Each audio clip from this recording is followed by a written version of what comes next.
Okay, whoever's speaking after me is taller than me, so no, I'm not here long. So I haven't been great at public speaking, but that's Mrs. Brown's fault or Miss Brown's fault, because she didn't learn me good on public speaking. So just a little reminder for everybody to silence their phones, please. And the books that you see on the table are for you to share 1 to 21 or 51, whatever you want. Share stories for the family. It's pretty cool when we go down the line and get to read these stories later. And if anybody, Leonard left the lid off of the urn, so if anybody wants to put in a little message, they can do that. So Brian is going to start with the opening prayer.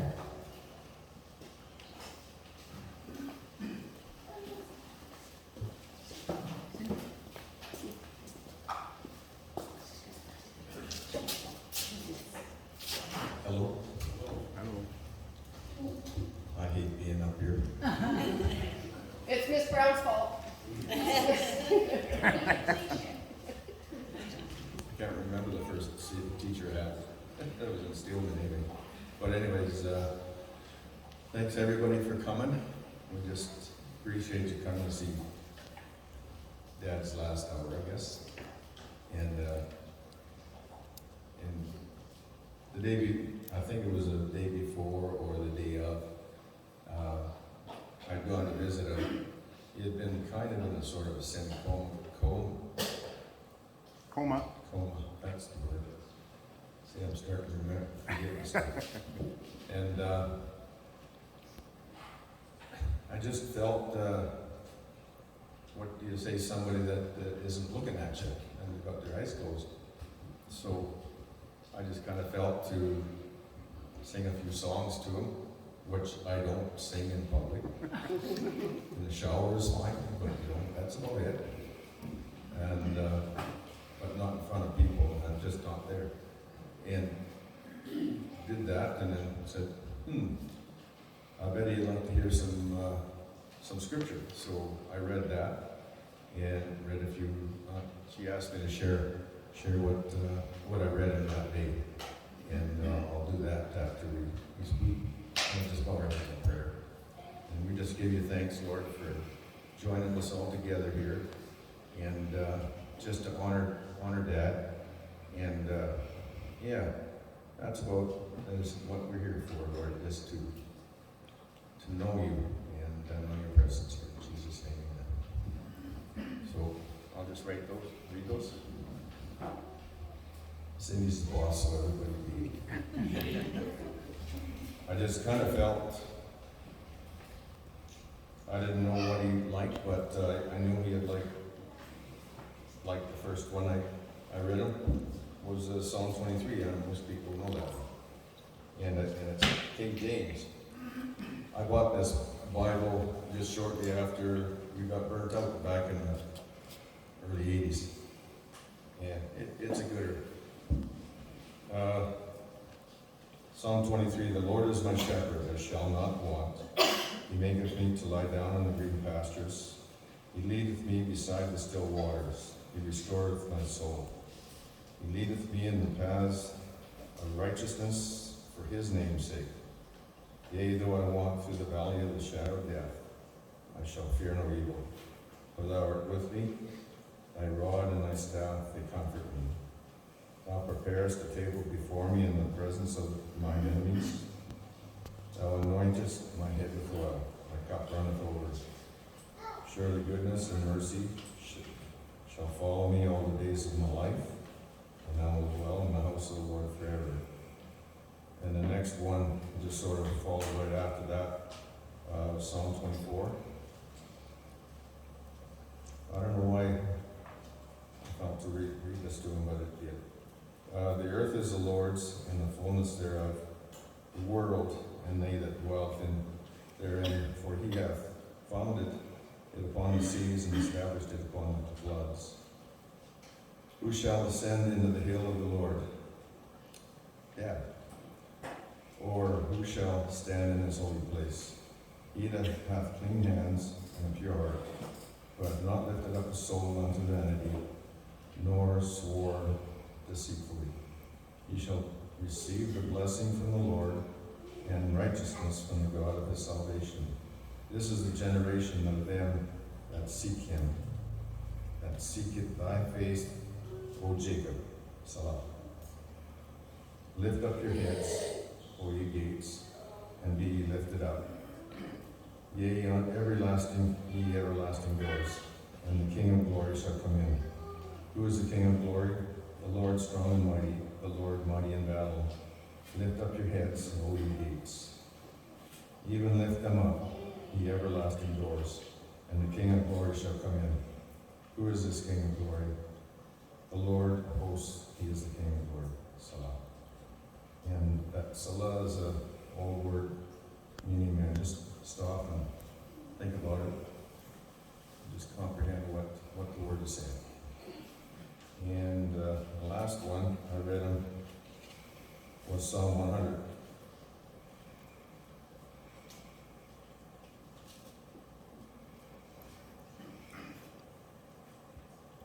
Make a joyful noise unto the Lord, all ye lands. Serve the Lord with gladness, and come before his presence with singing. Know ye that the Lord, he is God. It is he that hath made us, and not we ourselves. We are his people, and the sheep of his pasture. Enter into his gates with thanksgiving, and into his courts with praise. Be thankful unto him, and bless his name. For the Lord is good, and his mercy is everlasting, and his truth endureth to all generations. And just something just to think about the word. And if you got one of these here, just pick it up and just read those three a couple times over, and see. There's kind of a neat pattern there. And I think that's all that you wanted out of me. Thanks, my legs are starting to normal. Good job, Brian. Good job, Brian. Okay, now Terry and Ronnie are going to play a song for us.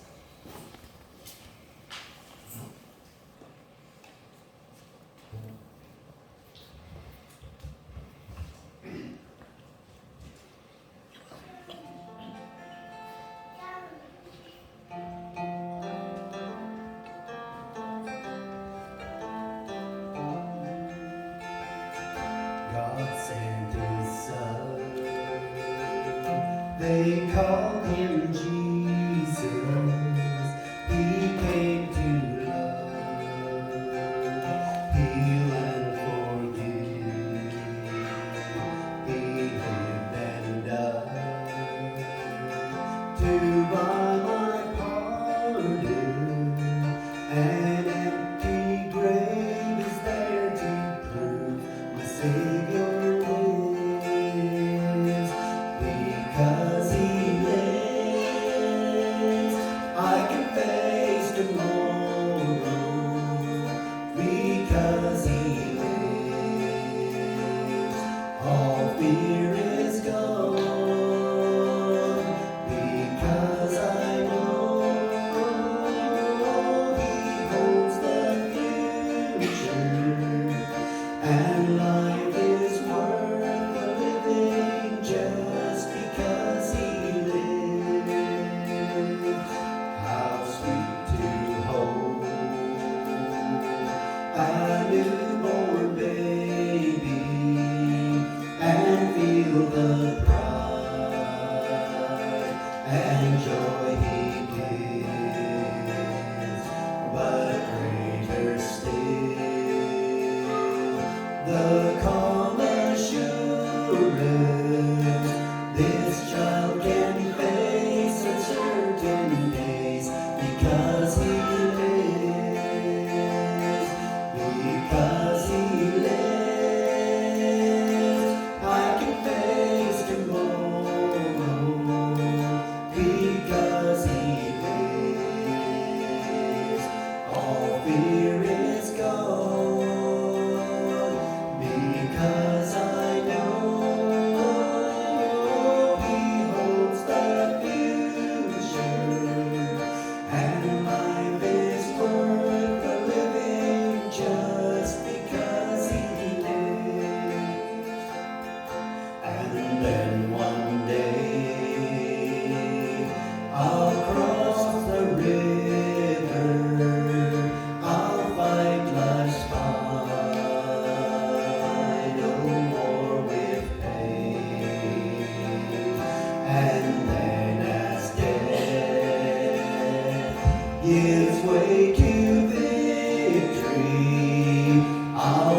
see the lights of glory, and I'll know He lives.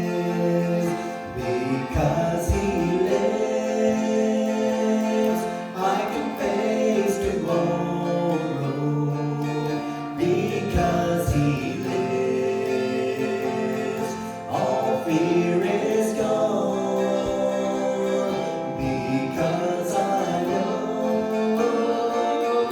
He holds the future, and life is worth the living just because He lives.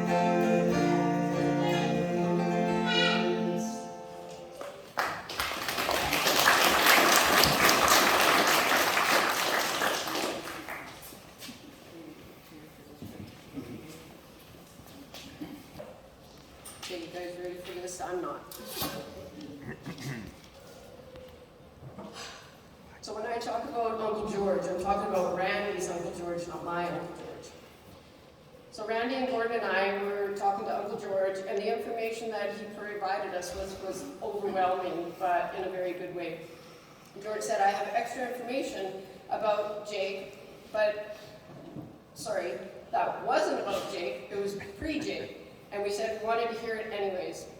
And I really wanted to share it with you guys, but I wasn't sure. And Gordon said, share it, and if people don't want to listen, they can go sit on the highway in their chair, and then he gave that little Gordon chuckle. So here it goes. People have said, what? Jake had 2 stepbrothers. So here's the rest of the story told by Jake. Our dad, Peter, at a young age, had fallen in love with a little girl by the name of Catherine Wall. He always said, I will marry her one day, and he did. He was quite young at the time. Dad and Catherine, along with Dad's brother Henry and Catherine's family, they all moved to Mexico. Dad was doing well for himself in Hague, Saskatchewan, but he decided he wanted to go to Mexico, and he sold everything. They belonged to the old colony church, and the reason for them moving was in Mexico there was way more religion freedom. While there, he and Catherine had 2 boys, Peter, who was born October 4th, 1925, and David, born March 17th, 1927. Catherine died a short time later of diphtheria. After Catherine passed away, there was nothing more for Dad in Mexico, and he didn't like the way the things were changing in Mexico. So Dad packed up his boys and his brother Henry, and they came back to Hague, Saskatchewan. Dad had been away on a job when he came home, and his mom, my grandma, had hired a live-in nanny, and he helped with the kids, and she helped with the kids and all the household chores. Her name was Margarita Enns, and she came from Russia in 1926 or 27. Well, you guessed it, he hooked up with her almost right away. The old colony church wouldn't marry them because he left Mexico, and they actually kicked him out of the church. So Margarita said, okay, well, let's try my General Conference Church, which is now known as the Mennonite Church of Canada. The church said yes, they would marry them, and they were married soon after. Dad was offered a job at the church in Saskatoon as custodian, and he graciously accepted.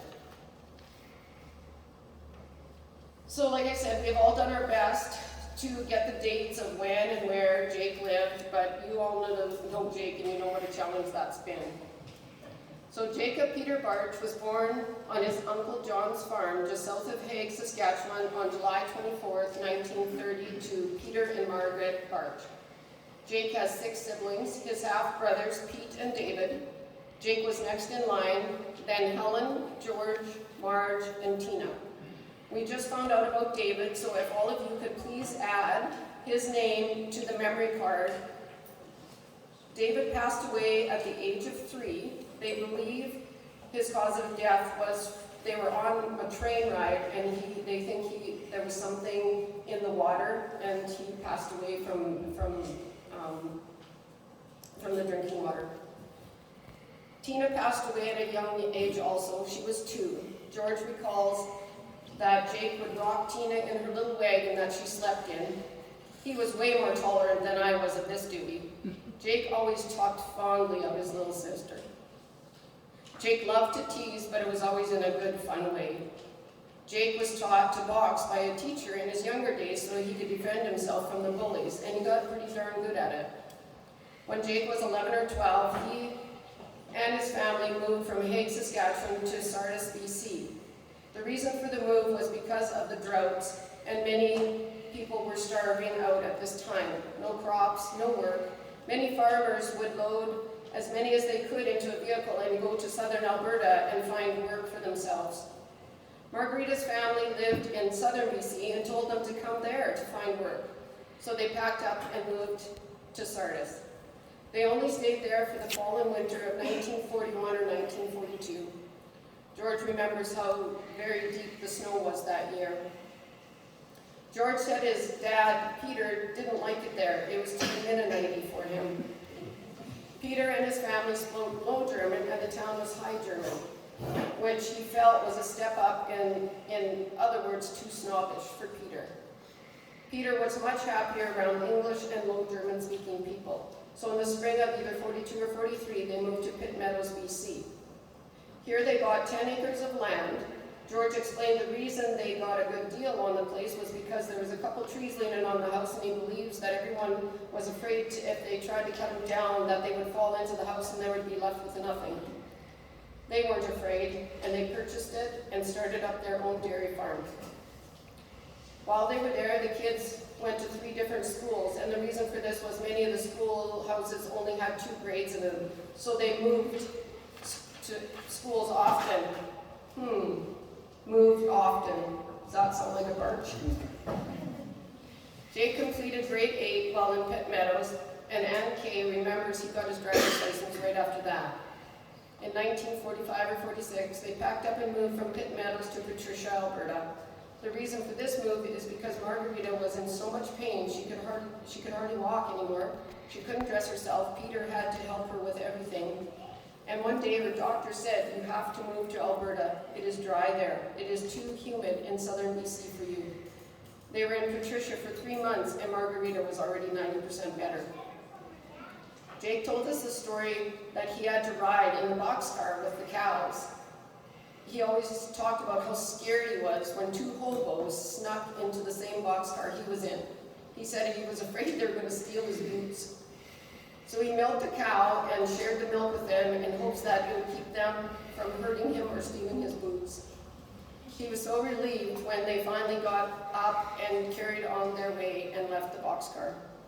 In Patricia, Alberta, they owned the land, they grain farmed, they had pigs and cows, and they shipped cream to sell. Jake worked for local farmers, Bill Connors and Westwoods, while living in Patricia.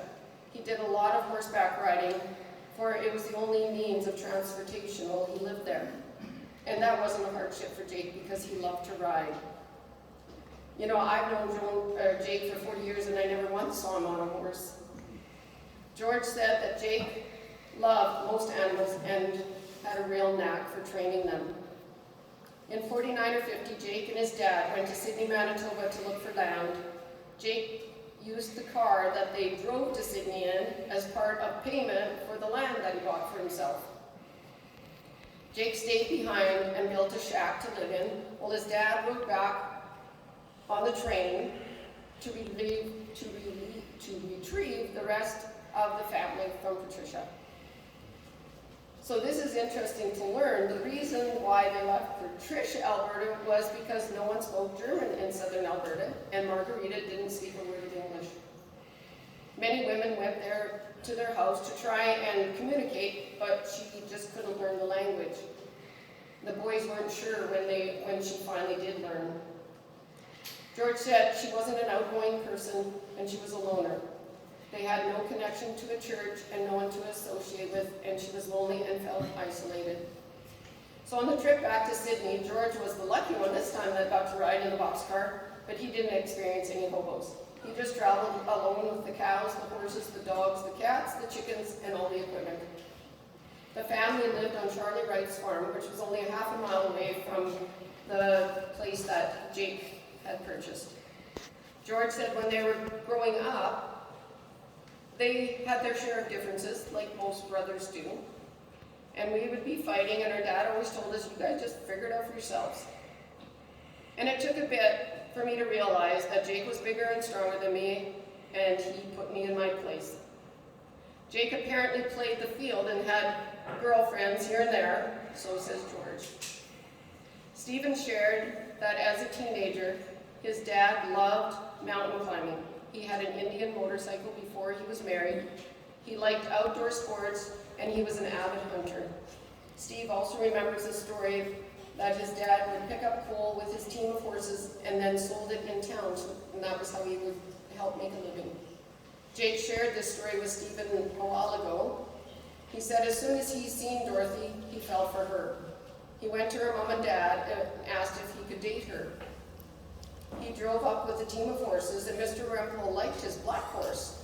And he said, that black horse will look better with my black horse.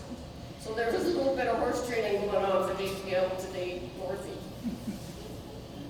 In 1951, Jake was working for CP Rail, loading cars with gravel during the day, and would work for his dad in the evenings on the farm. One of Jake's memories he shared in the Rempel book is, in 1951, he said, I was in Saskatoon bus depot buying a ticket to go back to Sydney, Manitoba, and a gentleman overheard where I was going and came up to me and said he was going to Sydney also. So we introduced ourselves, and his name was Jake Rempel. We visited on the long bus ride, and at some point during this trip, Jake invited me to come and visit out at his parents' farm because he had a slug of sisters out there. So shortly after getting back, my brother George and I set out to find this farm, but we never could find it. We asked around, but no one heard of this Rempel farm. George and I were a little disappointed, but needless to say, I eventually did find that farm. One evening in July of '51, when Jake was working in the fields, Marvin, Helen, and Dorothy Rempel, and Jake's brother George came by and talked him into going into town with him. So he shut down the tractor, and away they went to town for some movies. Later that night, Jake asked Dorothy if he could take her to a show on Saturday. She said, sure you can. When he picked her up for the first date, lo and behold, the date came with 5 chaperones. Yep, he said 5 of them. Jake loved to share the story about how one evening he picked Dorothy up from her job. She was cleaning for someone, and on the way home the clutch went out on his car. So as they were walking back to Dorothy's, she said, you know what? I'm not working for this lady no more. I quit. I'm just going to go get married. Jake, of course, immediately asked her if she would marry him, and her answer to him was, well, if he asked me properly. So then he asked her properly, and she said yes. When he finally got the nerve to ask Mr. Rempel if he could marry his daughter, Mr. Rempel stared at Jake for at least 10 minutes, making Jake very uncomfortable. Jake was sure that he was going to say no. But finally, Mr. Rempel looked up at him and said, well, if you think you can handle that girl, then it's okay with me, and it's okay with his mother. So Jake heard some giggling and looked up, and there was Dorothy and one of her sisters, and they were sitting there watching this whole ordeal, and they were giggling from the other room. Jake remembers how Dorothy loved to laugh and play pranks. One day, Jake was out working in the barn, and he reached around the wall to feel if the nail had gone through. Without him knowing, Dorothy had snuck into the barn, and when he had reached around the corner, she grabbed his arm and scared him half to death. She got a real super long chuckle out of that one, Jake always said.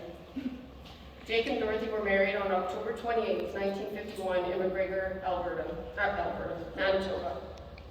They lived with Jake's parents in Sydney for a short time while he worked for CN Rail. George believes the reason that they lived with Mom and Dad was because Jake didn't have power on his farm yet. Jake couldn't handle being away from his bride, so George took over the job at CP Rail, and Jake and Dorothy then moved to the shack on Jake's half section in Sydney.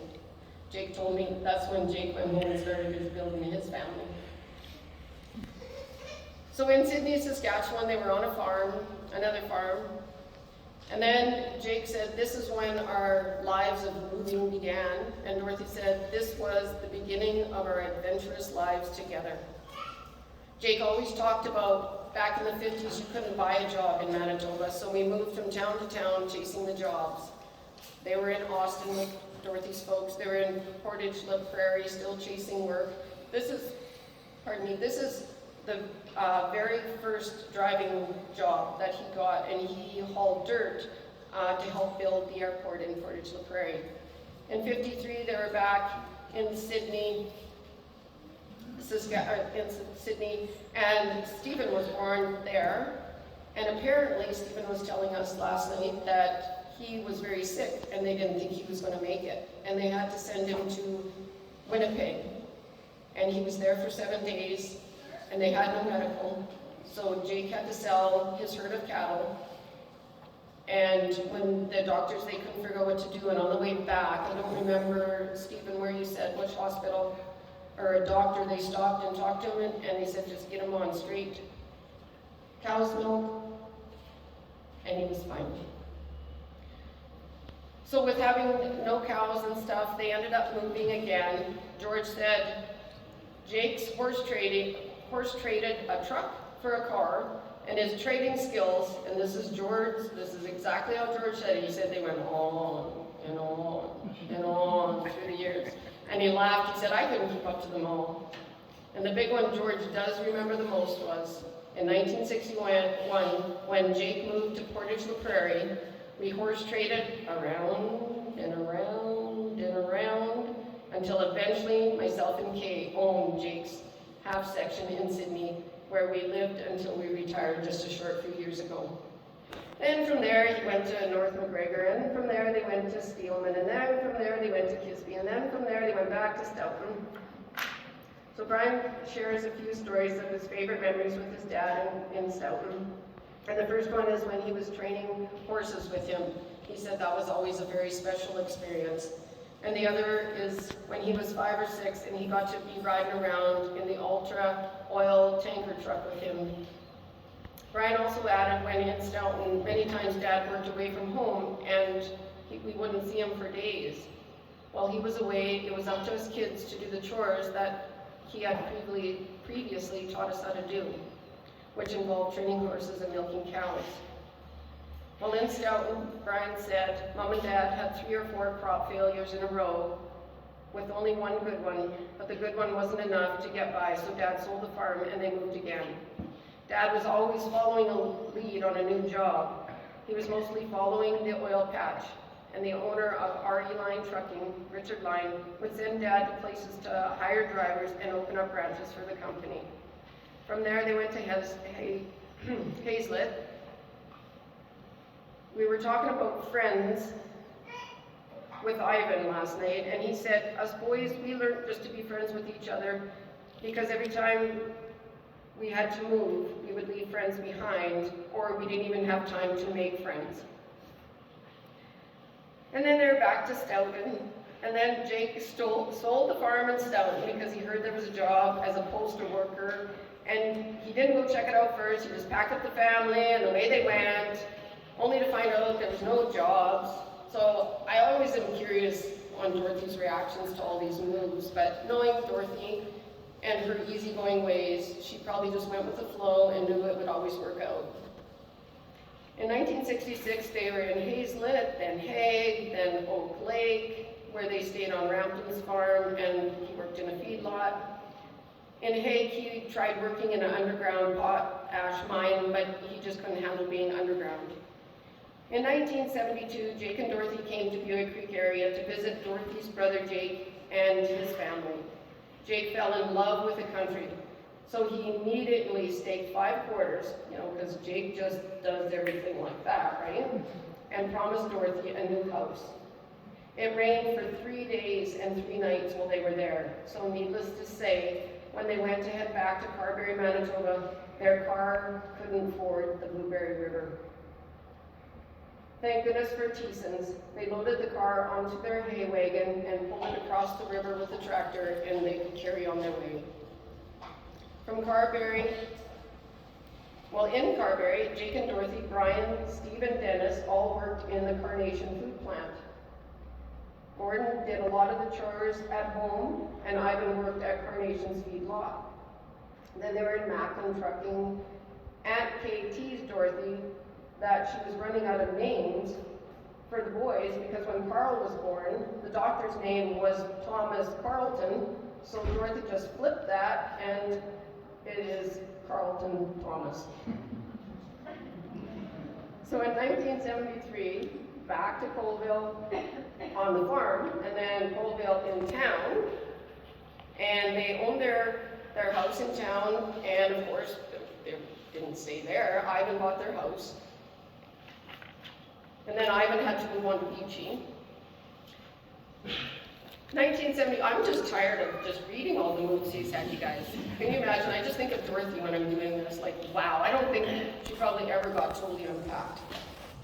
In 1975, they moved to Monty, BC with 5 sons in tow: Carl, Kelly, Leonard, Randy, and Gordon. There wasn't room for all the boys in the cabin pickup, so they took turns riding in the back of the truck and in the trailer. Because you can imagine doing that these days. Anyways, they headed northwest into BC. They have never forgotten at the Taylor Hill had slid, and they had to backtrack and go all the way back around through Chetwynd. And Jake always chuckled when he shared this story of this part of the trip.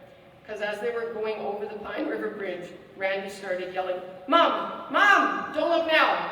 Apparently Dorothy was scared to death of heights, and Randy wasn't very impressed either. They spent 3 months at Thor Espy's farm in Montney. Jake drove truck for Doug Bartsch during that time. 75, they moved to Buick, and they all slept in a big canvas tent while they built their log cabin. And if you can imagine, it only took them 3 days to put up the 20 by 24 cabin. The log cabin is where they celebrated their 25th anniversary. Dorothy said they had 26 moves under their belts at this time. They were so excited they received so many visitors from Alberta and Saskatchewan because, you know, anybody knows up there, it was not an easy road to get into. So Jake remembers wall-to-wall beds and they even filled the kitchen. This was one big slumber party. Crippled Pete wasn't impressed when a critter ran across his chest during the night, and they figured it was either a pack rat or a squirrel. They said, it's all right. Jake owned his own cat and started clearing their land with his D6C, and Gordon spent many hours helping his dad, and he ran the HD7. They had an old crank phone, and they wanted to be able to stay in touch with their neighbors. So they strung the wire through the trees, and you'd actually use parts of the barbed wire fence for the phone line to Shelley's. And then later on, more wire was strung, and they were now connected with Rempels, Kenleys, and Teesons. Their little community, including Kitts and Gilberts, had many last-minute gatherings. I myself heard many fantastic stories about last-minute dances at someone's house. The furniture would be pushed aside to the wall, and the old record player would blast out the old-time tunes, and many times they danced till dawn. In September of '78, they moved from the farm to Frank Barrett's log cabin east of the store so Carl, Kelly, and Leonard could attend school. This place was very cold and wasn't big enough because more of the boys were starting to trickle home. A few months later, they moved to Thompson's house right across from the Buick store. And during this time, I'll just add, that impressed my dad.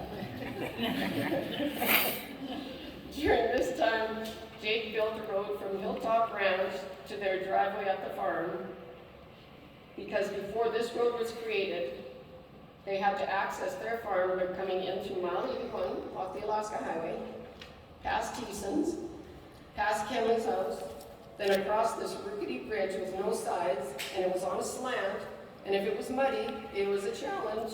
Randy said, you're always just moving on. And then before you drop down into Rempel's farm, you turn left and go up into Bartsch's farm. In June of '79, at the end of the school year, they had purchased Lechtemann's old skid shack, which they had at the Buick corner. And I remember Lechtemann's were living in that little shack in like '72, '73 when they built their big house when the twins were born. So the fun story about moving the skid shack is, just by Tanner's corner, the road gave away and almost lost the shack in the creek. Isabel Grogmeyer brought their big green tractor and helped save them get their home out. And no, this wasn't one of the roads that Jake built. In — back to Colville due to the shortage of work here in BC. And then they moved to Major because Uncle Charlie set him up to manage the West Division. And in 82, 83-ish, Stephen, Ivan, Dennis, Gordon, Randy followed their dad, and they all drove truck for Uncle Charlie. Brian moved also, but he ran his own crew truck. Leonard came for a while and did some odd jobs, but he missed home and he went back to BC. In 85, they finally got hydro at the farm in Buick, and definitely was a day to celebrate. 87, back to Buick. 87-ish, somewhere in there, Stephen and Donna, Jake and Dorothy lived up at mile 126 at the LaPrice D Hall camp, where Steve ran grader and tank truck, and Jake ran tank truck, and Dorothy and Donna helped out in the camp. In 89, back to Colville, shock. Due to lack of work, and so there's some confusion on dates, but then back to Buick, and they celebrated their 40th anniversary at the farm in July, a few months early, but they wanted to do it in the summer so more people could travel and come out to the farm. 92, they went and they stayed with Dennis and Juanita in Whitecourt to help them look after the kids, as Dennis and Juanita were both working. In 92, Dorothy, she'd come back with the grandkids, with Dennis and Juanita's grandkids, so they could go to Bible camp. Then they moved back in 94 to Buick for a while, farming with cows, then back to Whitecourt. And they got their own apartment there. Then, anybody guess where they went next? Back to Buick. So I want to tell a few little stories here. I have a few fun memories of the trips to Slave Lake with Jake. Everybody knew Jake loved to fish, but he loved to eat fish more. So when we were up there, he would have ate fish every night if he could have. And Corey loved to fish. And every day he would fish off the shore. He usually caught at least one, if not more. And Corey would bring the fish back up to camp and give them to me and we needed to clean. About the third day of this, Jake went to Corey and he said, if you catch the fish, you have to clean them. And Corey just looked kindly up at his grandpa and said, okay. The next day, Corey came back empty-handed and Jake said, must not have been a good fishing day? Corey goes, yeah, it was good. Caught a couple. And Jake said, well, where are they? Corey was about 10 or 11 at the time. He said, well, put them back. And Jake said, why would you do that? And Corey just looked at him and says, because I ain't cleaning them. And so that was the day that Grandpa Jake decided it was okay for Juanita and I to clean his fish. Jake loved to fish and loved to go out, so back at the lake another year later. So Jake, he always wanted to be out on the boats with the boys. And Dennis would just cringe because Jake would always get his line caught around the motor, and see, he's rolling his eyes now.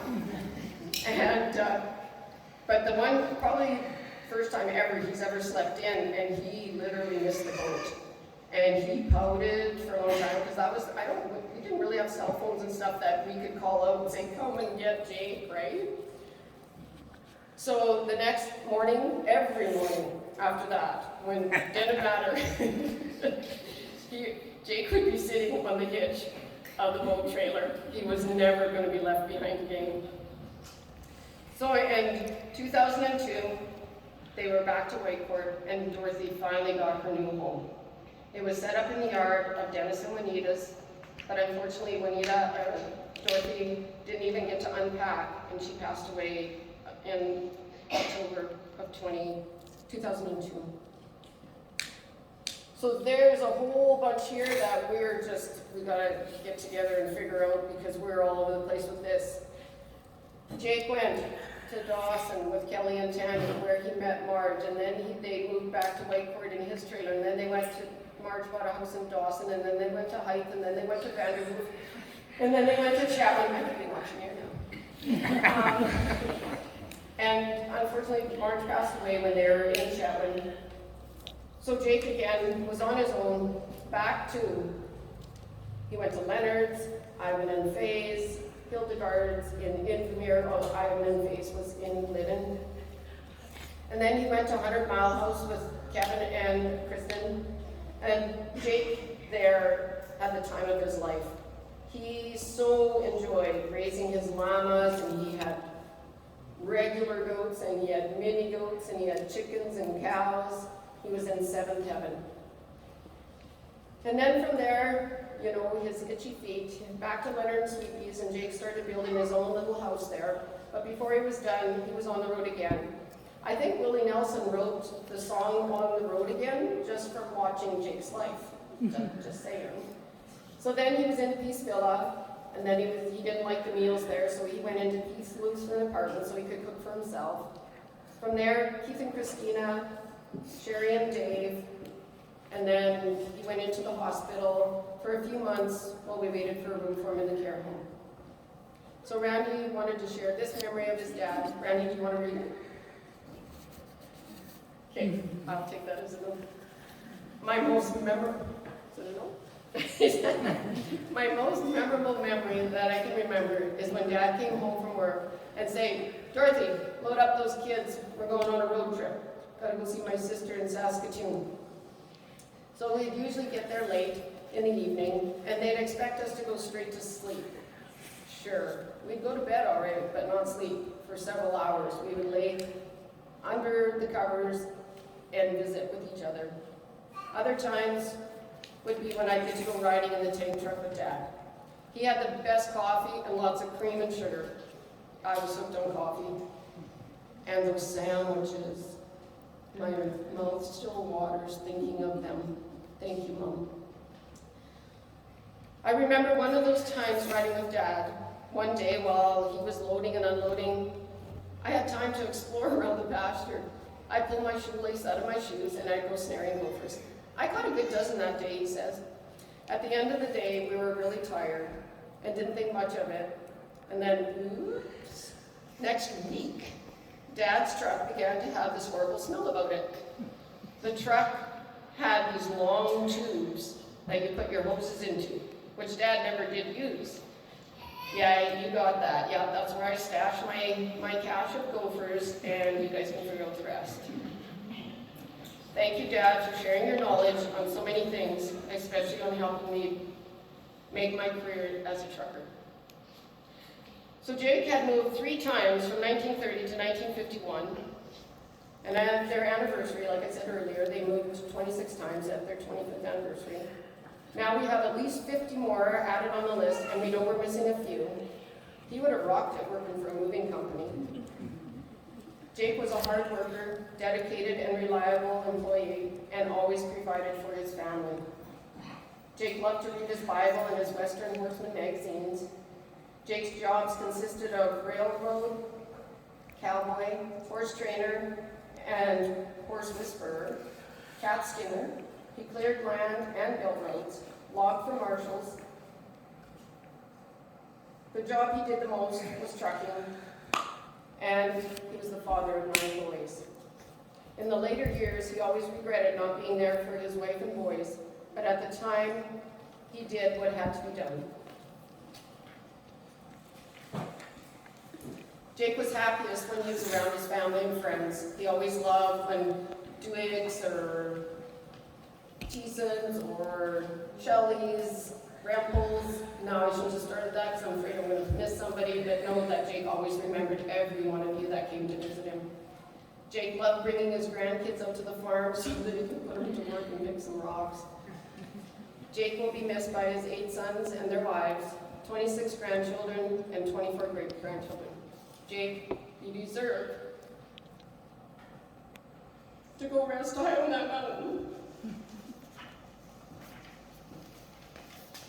So if you give us a few minutes, we're just going to start the slideshow. And if there's anybody that would like a copy of the slideshow, as you can tell, a lot of the pictures were cut off, but I can, if you just give me a thumb drive or a camera card, I can copy and paste that over and you can look good.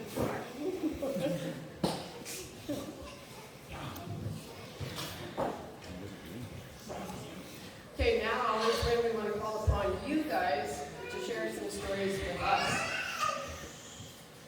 So we start.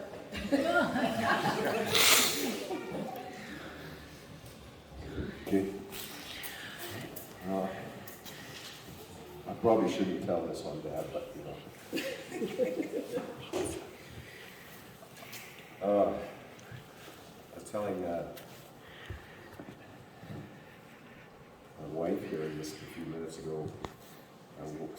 dad, he would take us boys in the truck a lot. This is when I was probably 6, 7 or so in Steelman. And it was almost Christmas time, and I didn't realize that we didn't have a Christmas tree. Well, when you're 6 and 7, you carried, right? If you're a boy, it doesn't matter. But anyways, we were in the middle of the night. It was late in the night, might even after midnight, I don't know. I didn't have a watch on. But we're driving along, and Dad starts slowing down the road there. This is in the Steelman area. We're coming up to a long, long driveway out of the field, the farmer's driveway. And there's evergreens on both sides of the road in there. And he stopped at the end of the driveway and says, I'll just wait here for a few minutes and I'll get us a Christmas tree. And he did.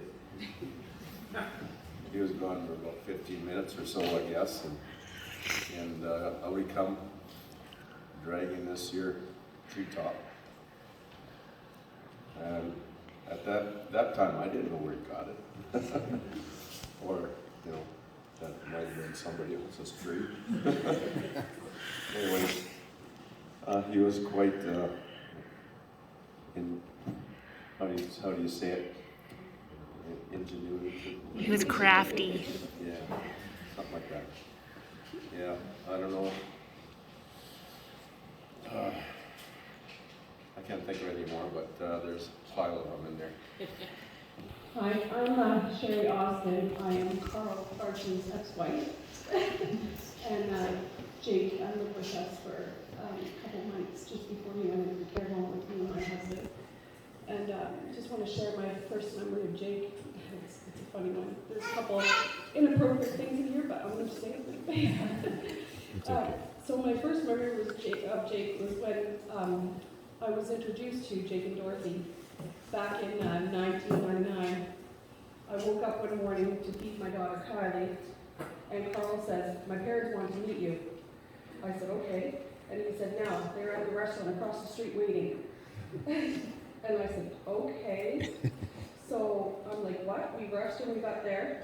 They were waiting. We did our introduction and ordered breakfast. During our wait, Jake said, did you notice that Kylie's the left side of Kylie's face is a bit longer than the other? And I thought that was a weird observation, but he was eager for her to finish her breakfast so that he could hold her. I have many memories of Jake. He stayed with us on many occasions. The kids had no problem sharing a room when he came around, and when he wasn't around,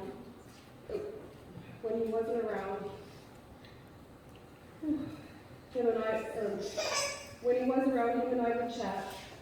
When he wasn't around, him and I would chat at least once a week on the phone about what was happening in his life, day-to-day life. He was taking road trips, seeing family.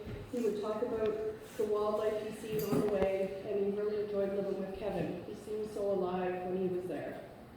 He sounded so excited when he told me the stories about the goats and the coyotes and the cougars. We went on a few road trips together. We ate a lot of Suns and KFC. We crashed a burial.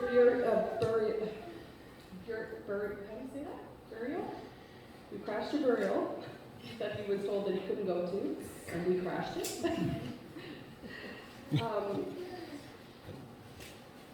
When he was living with us, lots of times we just watched TV or sat outside and talked.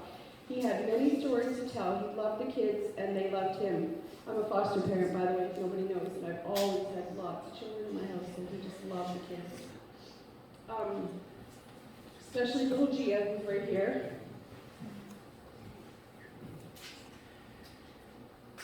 She loved Grandpa. He spent a lot of his time helping with the kids outside. He asked us to mow, if he could mow the lawn in the spring, and he sunbathed in the summer. He had such a dark tan, but he did not like the gravity chair, and it didn't like him either. He did a 360 when he thought it was one of those chairs that went back, and he went back and he did a 360, and we laughed so hard. One summer morning when the rhubarb was touching the top of the 6-foot fence, he decided that Christina and Sweet Pea needed to make rhubarb pie. And he chopped it all down and cut it into pieces, all before I even got up that morning. There was so much.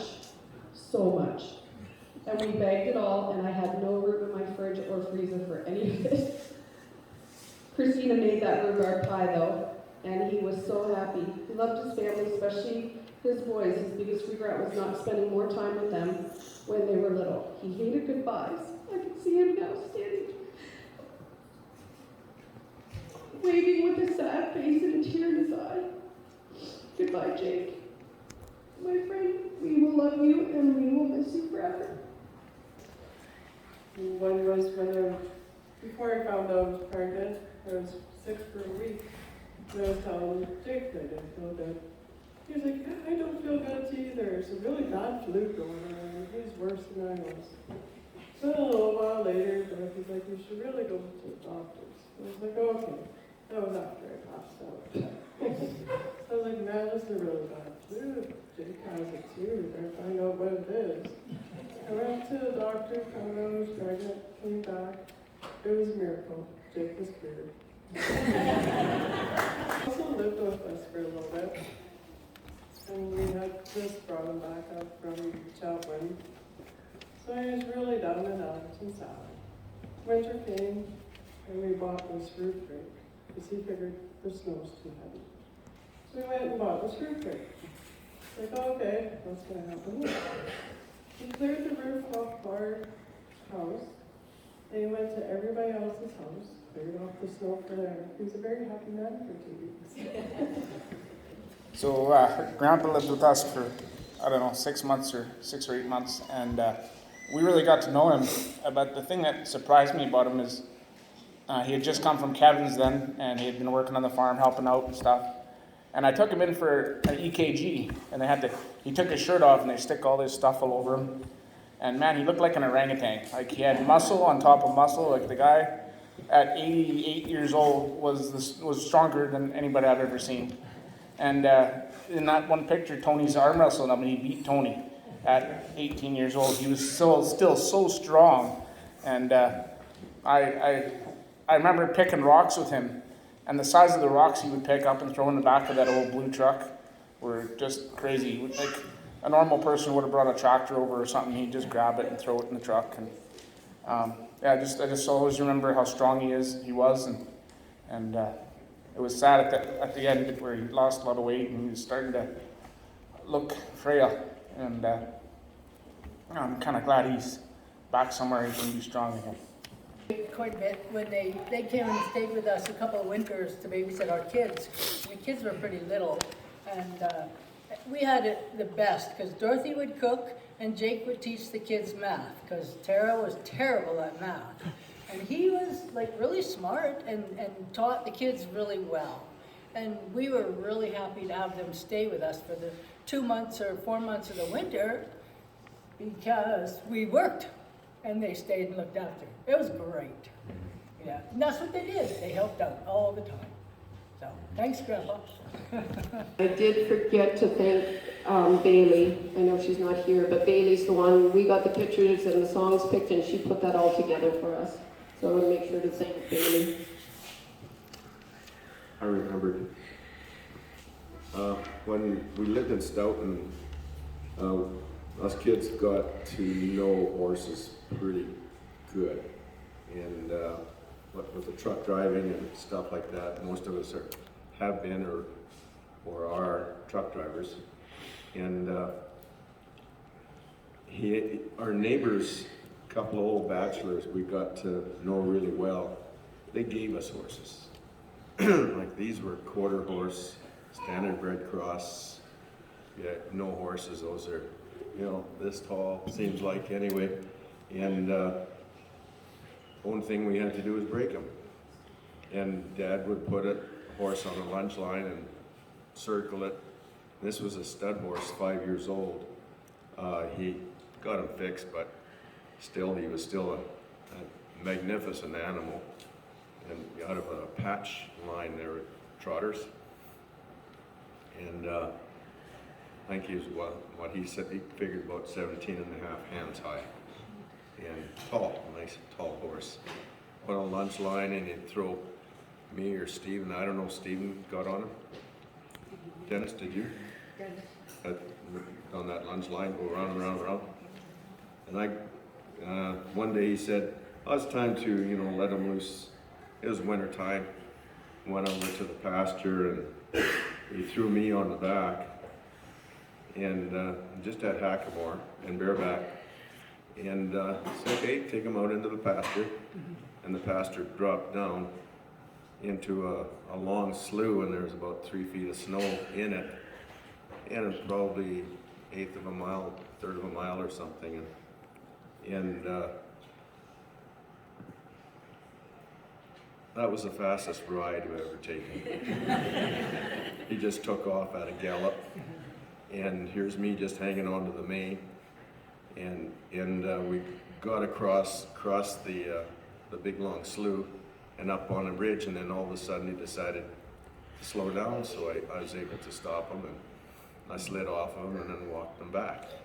But that was the scariest ride I've ever had on a horse, I'll tell you. And I didn't see Dad's face, but I imagine. I could see it. Yeah, but it was something else, and that was awesome.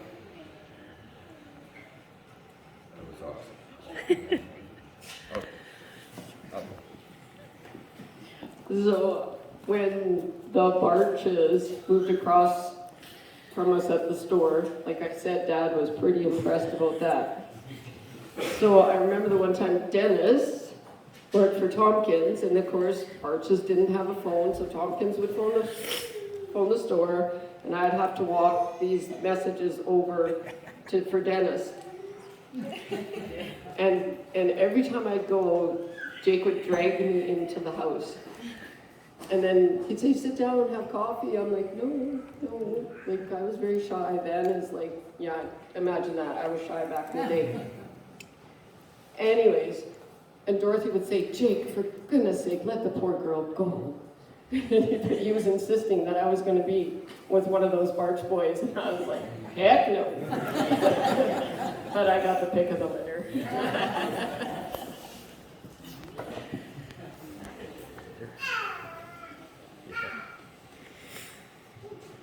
You? My name is Brendan Bartsch. I am Carl's son. The one memory that I can look back on was quite funny to me and my then girlfriend at the time. A few weeks ago, before Grandpa passed away, we went out to Burger King for lunch, and Grandpa ended up getting a kid's meal, and so they gave him a Hot Wheels car with stickers, and he took his time putting those stickers on the car, and once he was finished, he held it up in his hands, looked at everyone, and asked if it was candy. And yeah, at the time we thought that was all pretty funny. It's definitely a memorable moment with him. Oh, that's cool. Okay, so we'll have Keith and Christina are going to come up and play Amazing Grace. Want to stand up? Christine's reading the segments. Want to stand up? The table in front of you, if you have words, you don't remember the words. And get through this without crying, okay? Good luck.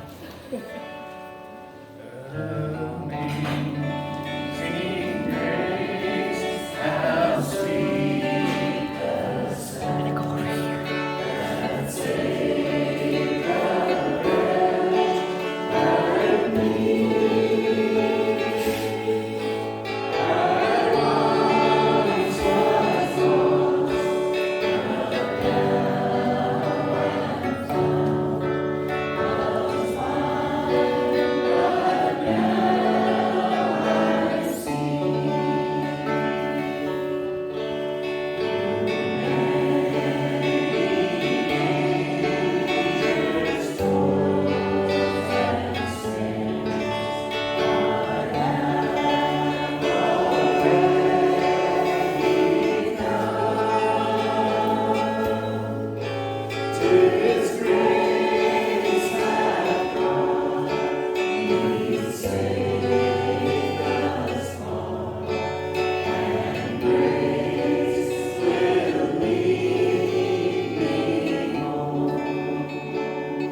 one of the memories I remember of Grandpa is him telling me to take my hat off when we prayed.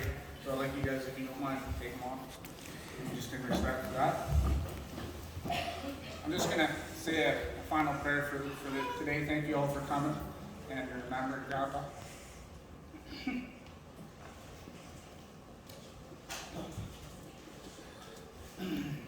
Heavenly Father, we thank you for the life that Grandpa lived, as long as it was, and as many people as he was able to touch and impact. Lord, I pray that we'll go home away from here with memories and things that we can teach our own families from his life. In Jesus' name, amen.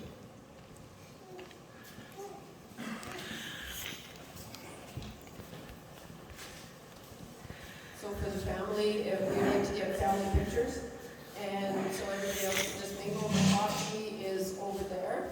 And we'll try to keep it stocked. If it looks like it's getting low, please let us know. So if the family could just hang out, where do you guys think we should do the pictures? Outside. Okay, and then we'll eat about 5 o'clock. Sound good? Yeah. Okay, so we'll eat at 5. Family, like, yes, Corey, that's you too. Thank you guys for coming and sharing this day with us to remember Jake. And again, if anybody wants a copy of that slideshow, it's really easy. The video. Oh, yeah, the video. Oh, and we will, no, they've all seen it, but they will need one copy of the eulogy. Okay, thanks again, guys. This has turned into a bit of a tradition. We sang this song. This has turned into a tradition that our family sings this song at a Bartsch funeral. We first sang this at Aunt Dorothy's funeral, and then when Cole was killed over in Afghanistan, we sang this song there, and now we're going to sing it for Uncle Jake. Well, we're going to sing it for the rest of you. Uncle Jake, he's already gone to glory. But we're going to sing it for you. Yeah, Cindy told us we had to sing for supper, so I don't know what we did wrong.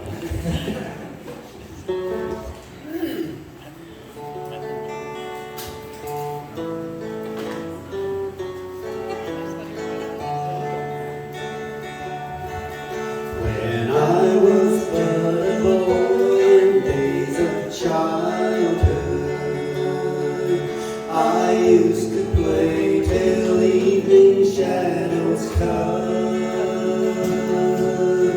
Then winding down an old familiar pathway, I heard my mother call and said of son, come home, it's supper time. The shadows lengthen fast. Come home, it's supper time.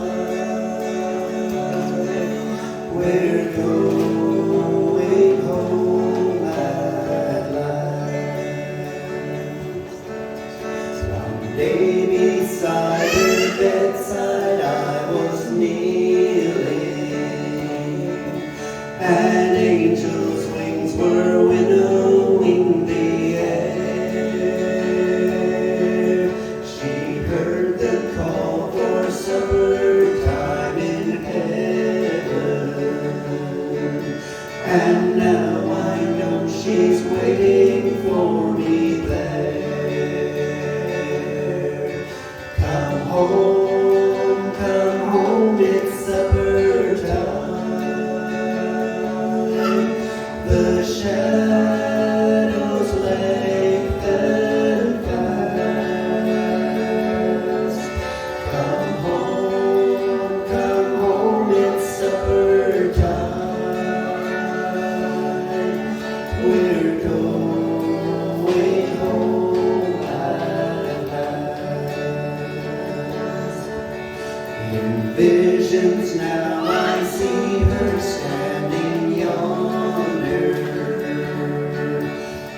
and her familiar voice I hear once more.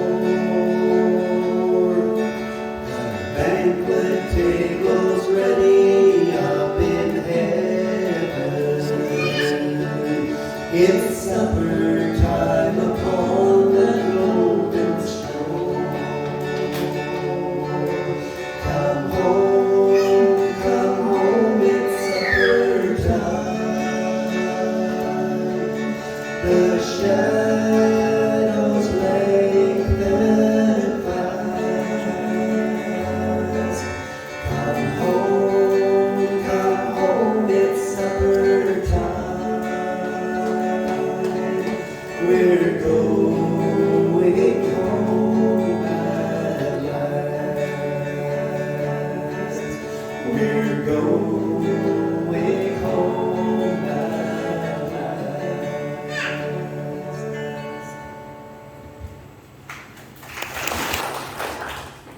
Cindy just asked me to ask the question for the supper tonight, so let's just return thanks.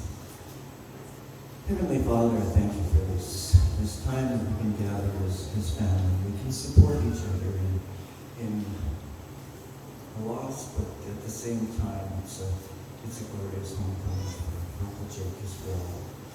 Lord, I just pray that you be with each one of the family. Lord, just pray that you comfort them. And Lord, I just thank you for this food. Lord, I just pray that you would bless it. Pray that you bless the conversation too, and to take the service in your name. Amen. Guess we're here to bury Dad's ashes, and I don't know what we got to do about that. It's just, we know where he's going, and yeah, that should be a happy time for him anyway. We don't have to be, not yet anyway. We will remember, and I think that's the most important thing is us to remember always. Three of them here, and another one over there.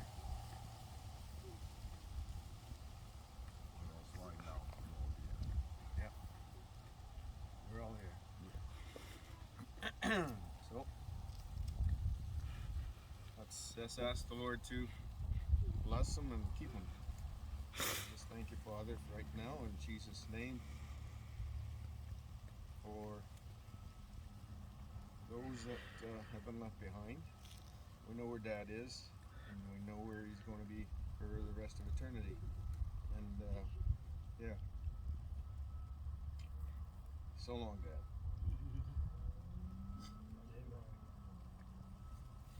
Amen. So be it. Thanks, folks. Does anybody else want to say anything?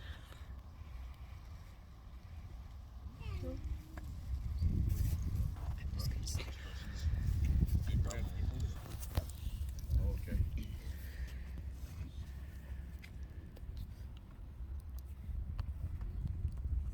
Now, who's got the